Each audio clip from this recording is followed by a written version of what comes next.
What's up, everybody? This is episode 7 of the O'Reilly Show. And on this episode, you're going to be able to get content directly from us student athletes. You're going to be able to always engage using the comments below and ask us who you want to have on the show. So stay tuned for part 2 because we're going to have a special guest that a lot of you guys have asked us to bring on. Yes, indeed. What's going on here? Just let them know. Why do we have our hood on, O? I'm wearing a hood. I don't really have a haircut right now. I look pretty rough. Yeah. So. But you look rough for a good reason. Yeah. You got the dub this weekend. Got to. Texas A&M defense showed out. So I have a present as always. When O and the guys win, I bring him his favorite drink. Kind of a different flavor every week, but I think this one's gonna be a hit. Minute Maid watermelon.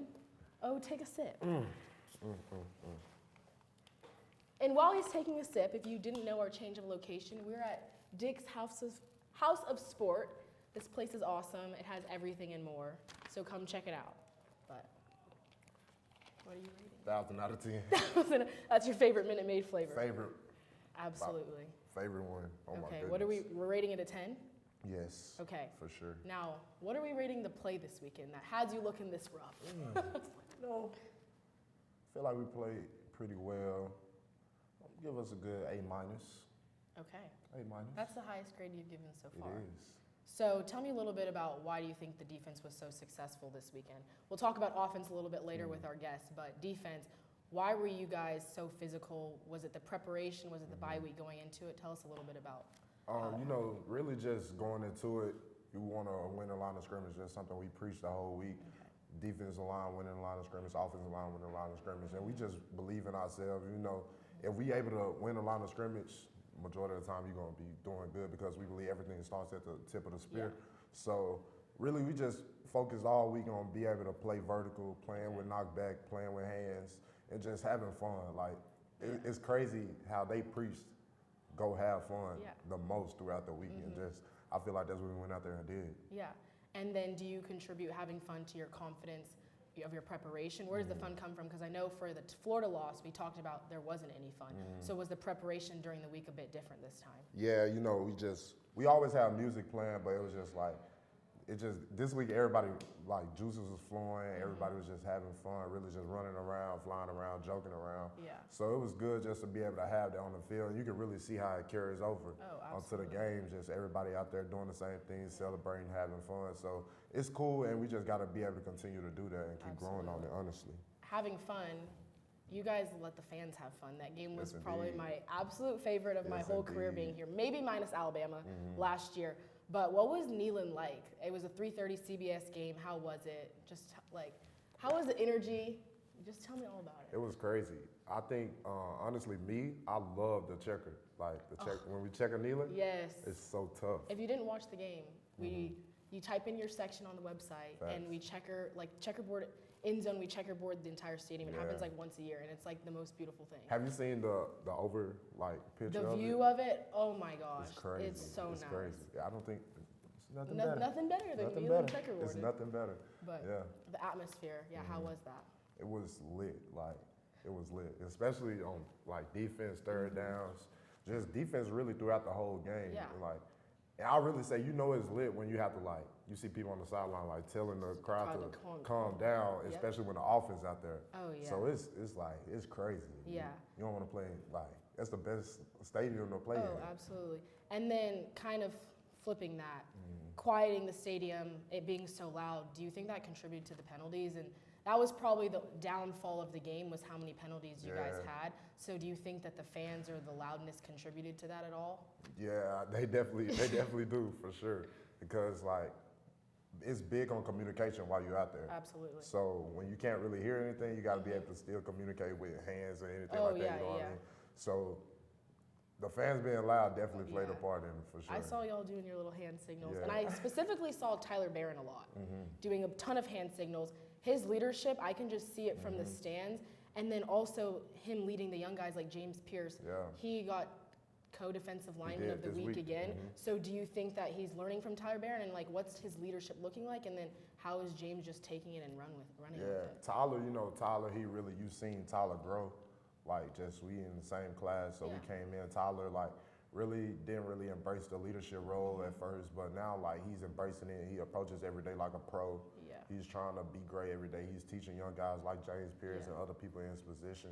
So then you got that leading over and carrying over to James Pierce. So James Pierce is coming along, you know, doing his thing. He's producing on the field, but you see James like growing off the field, which is like good to see because James, like when he first got here, you know, a freshman coming in, they just like still trying to get situated, trying to get everything.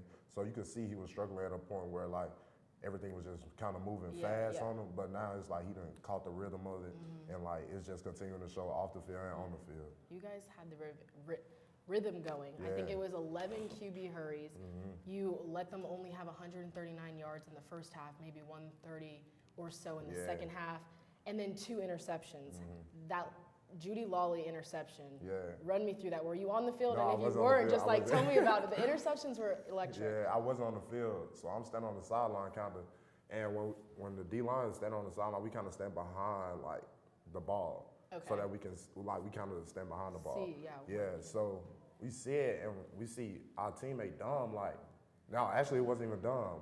Somebody else that came and like pressured him. And then we threw it like, he's like, oh, he throwing it straight to us. Like, he throwing it straight to us. So we got it. We like, oh yeah, come on. Like we wanted to score. The main thing that we like was really happy about that is that we didn't get no penalties off of it. Because it's like, it just reminds us of Little League football so much. Like when you see somebody run it, you literally like just want to go hit them. And you can't hit them in the back for real because like, you're going to be upset. So. What was your coach's messaging after the game? I know they had to have been proud of defense specifically. So what was the messaging throughout the game and then specifically at the end? Really play the full game. Like throughout the game, like every time he's telling us go win it, like play the full 60 minutes. Like can't really just get complacent with what's going on. Like you go out there, you get a three and out. And then you like, oh, you come to the sideline, you happy, but you got to turn right back around, go get it again. So you just got to be able to keep building on it. And that's why our coaches was preaching to us the most. And do you think possibly one of the reasons the defense is so electric, so physical right now, is because our long ball, our throwing game hasn't been as great in past years? They're running the ball more, they're using more time on the clock. You guys are getting more rest. So do you think that's contributing to how much effort and how physical you're able to be out there is how the offense is playing? Yeah, I would say it does contribute to a certain extent, like, but at the same time, we still got to be able to, because like we expecting our pass game to get going. Oh, yeah, absolutely. So once they get going, how they want it to go, like, and you know, we play defense, so we don't really say too much to the offense about what they got going. And so we just go out there and do what we do. But once that pass game get going more, it's just going to really, I feel like it's going. Oh, yeah. Once y'all all click at the same time. Okay, last defensive question, Kamal Hayden. Is that how you say his name? Haden. Kamal Haden. There's always, I don't know if you look at social media, there's always controversy about him. And someone posted his statistics recently, and he's having a heck of a year. He's the best DB in college football. He is doing amazing. He had the game-winning interception, basically. Just speak to how he is off the field and like give the people insight about how he is as a person, because social media is so up and down. Yeah, Kamal, you know, he's really like, you can see him in the facility, he joking around, having fun. And at the same time, like, he locked in, he's doing everything he got to do. So it's good, like, just to see everything transfer on the field for Kamal. And it's, like I said, it's funny. He always calls himself like, oh, I'm not a leader. Like, I'm just following y'all. I'm like, and it's funny because like he says that, but like at the same time, like he leads. And I tell him all the time, like, keep leading. And he just look at me and start laughing. And then like we have this thing with our team where it's like, if you see something like really like BS and like you just look at them and like pat your chest and they do it back to you.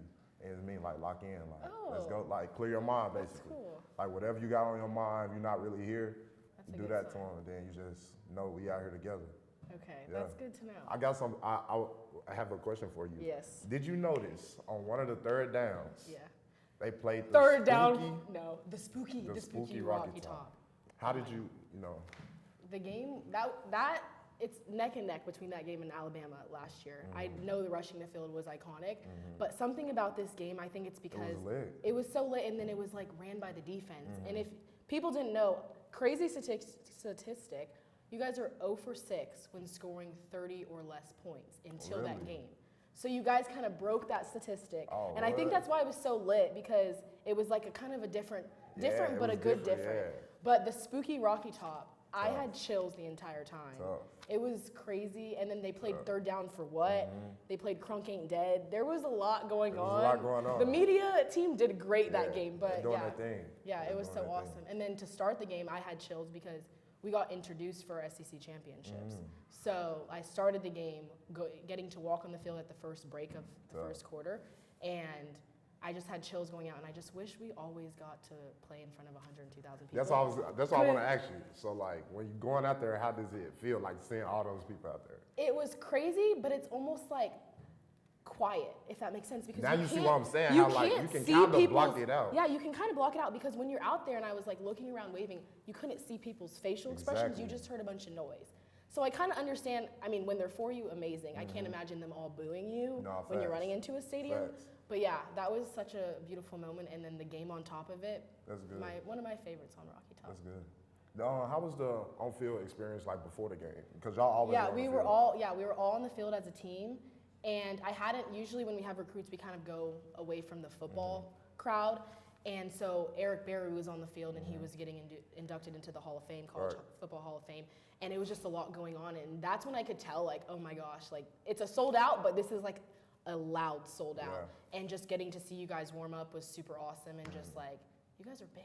Did you know we were big? I was like, dang, they look bigger than when we're sitting No, here. facts. Did you know Eric Berry before I Saturday? knew of him, but if I'm gonna be honest, when I saw his face, it didn't match what I had. Yeah. But I remember the music video. Eric That Berry, Eric Berry. Eric Berry. But yeah, I remember that Nah, when they yeah, played that for at the room. sure. But That's good. That's smooth. all right, shall we wrap it up here We and can bring our wrap it up guests here. on for And part bring our 2? guests on, yes. All right. Thank you guys for tuning in to part 1 of episode 7. Come right back for part 2 with our special guest, who's an offensive player who a lot of you guys love. Yes. Thank you.